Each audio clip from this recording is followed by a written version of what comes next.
This is my collection of faux handmade papers. They're super sturdy and I'm going to be using them as my journal covers. They're made with paper, different fibers such as tea, threads, tissue paper, things like that. Aren't they pretty? So I'll just start with this one. I want to make covers with a little bit of a spine. So the way that I'm going to make that spine is I'm just going to do like a half a pinky's length, half a pinky, like width from the edge of the paper, and make a nice good fold here. Okay, so I'm gonna open this up and then I'm gonna come the other way and just make another little half a pinky fold. It doesn't have to be perfect. We're just creating a little bit of a spine here, okay? Nice and tight. And now as you can see, we have a little bit of a spine here. Okay, there's one. You can make your spine as wide or as narrow as you please.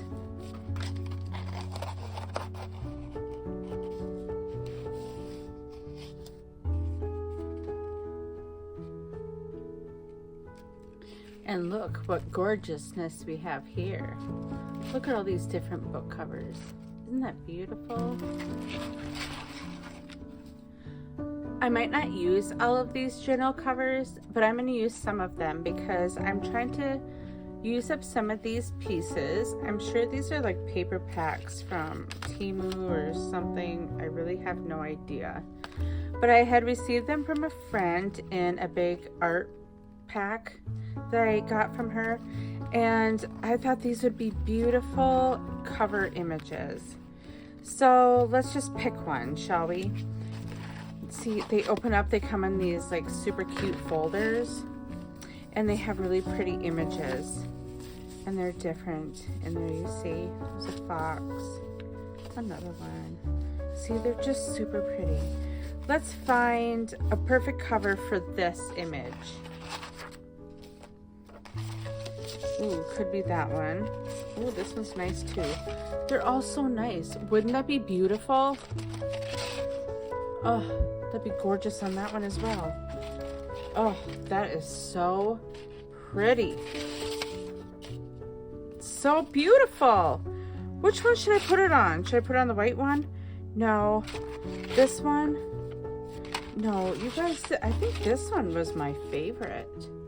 What do you think? Or should I put it on? I'm gonna put it on this one. There's gonna be another perfect one for this. Another perfect image for this. So I'm gonna save it. So let's see, should I put it on this one? Or this one?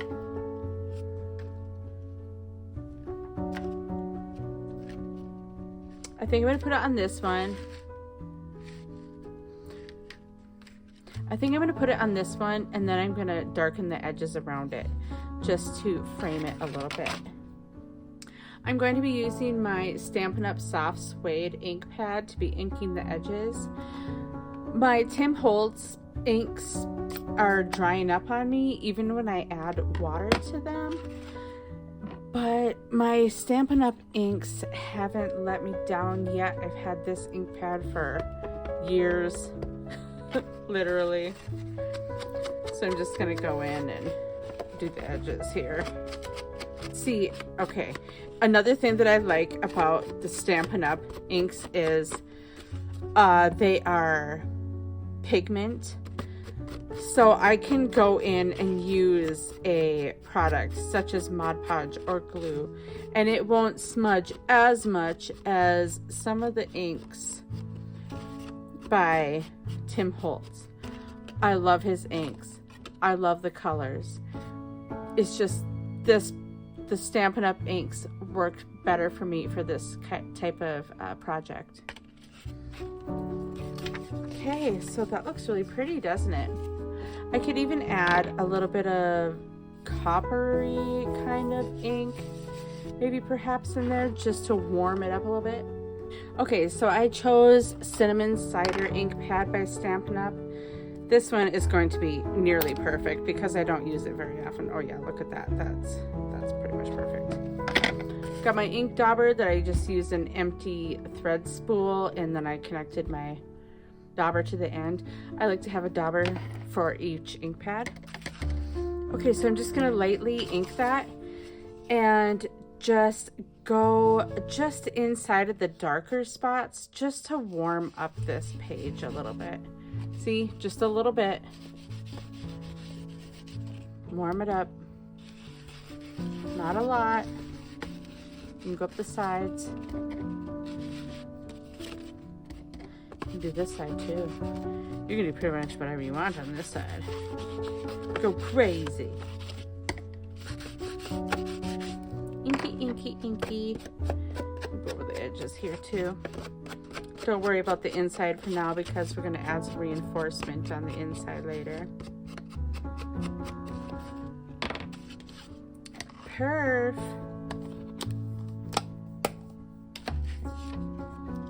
Okay, see what I've done? Isn't that just beautiful? And so what I'm going to do is I'm going to take my glue solution, which is parts glue and tap water. And I'm going to put the glue behind the image here. Whee, there's a little piece of something. Just get a good layer of paint on there willy-nilly. Try to get it within the grooves. This is very textury paper. And I'm going to press that image right on top.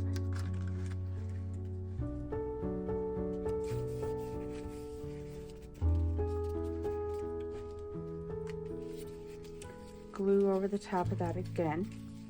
Using some pressure, maybe even pushing the paper out to get the bubbles out of there, like working from the middle on out.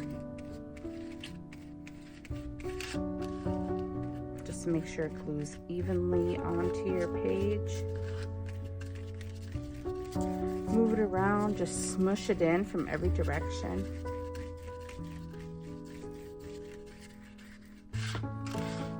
Okay, I think I have that sufficiently covered in glue. I'm going to take some of my scrap pieces of parchment paper and stick that right in there.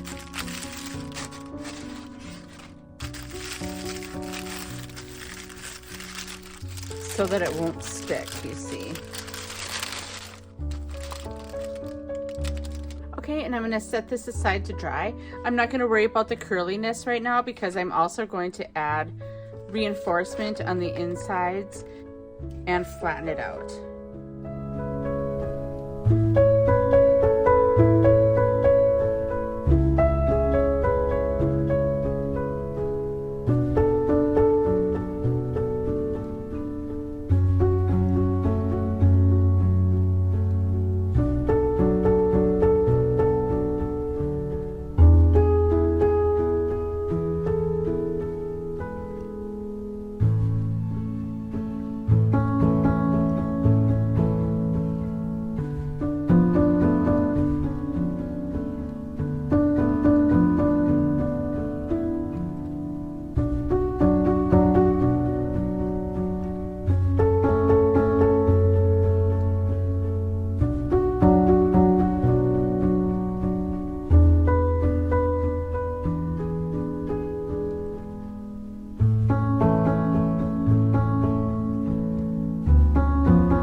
So I have let these dry overnight. I had put images on the rest of my journal covers. Aren't they so pretty? I got quite a few done.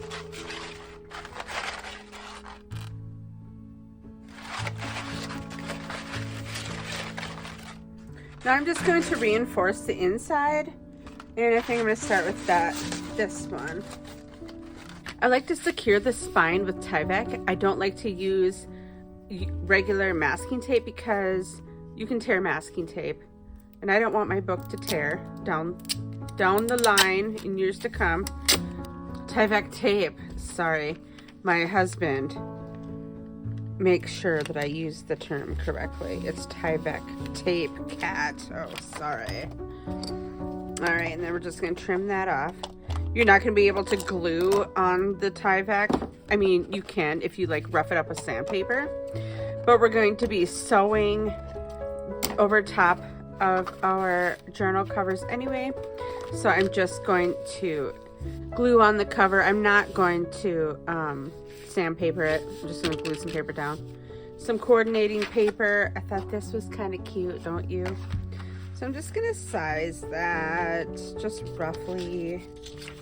A little bend there and a little bend there. Yes, that's how I do my measuring. It's very accurate.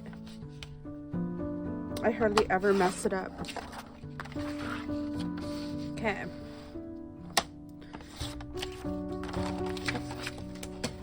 All right. I think I'm going to ink the side as well.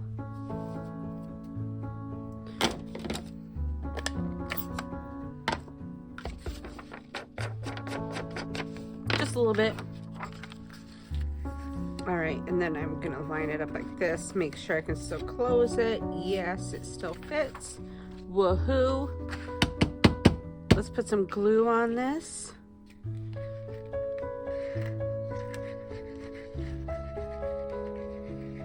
All over. I know that these books are wrinkly, but I'm gonna glue these on and set them under a heavy book. Okay, line it up nice.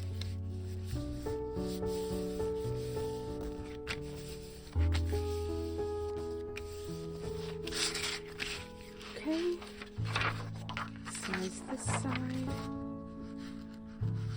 Let's see here.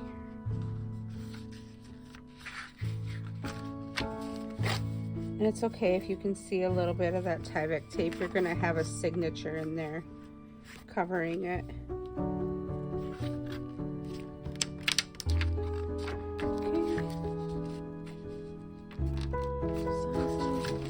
Measuring.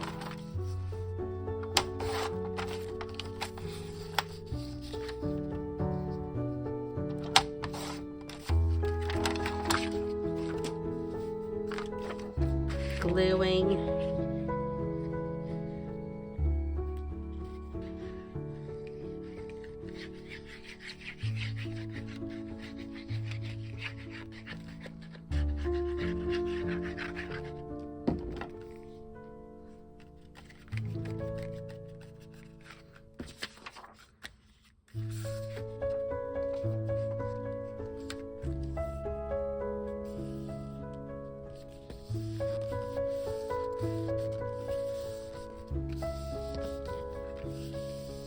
If that Tyvek really bothers you, you can put some washi tape down over it if you'd like. This is how it's going to be closing. There's the inside. Okay. Now I'm going to put this under a heavy book just to flatten it out some more, and then we're going to do some stitching around the cover and the back cover. So I'm going to do the rest of these, and I'll see you when I'm ready to do some stitching. Okay, you can see that I did the stitching around, and it just really adds that special little detail to it. I have it bound with the 3-ring binder stitch, and I threw some tea-dyed papers on the inside. Pretty, huh? When I was finishing this video, it was after I had sent the whole stack of these down to my local boutique, so I don't have a whole bunch of them to show you in the end. I guess I'll just have to make some more. If you were inspired at all by this video, please like and subscribe to my channel. If you have any questions or suggestions or things that you would like me to do or show you more often, please leave a comment, and I'll see you in my next video. Bye!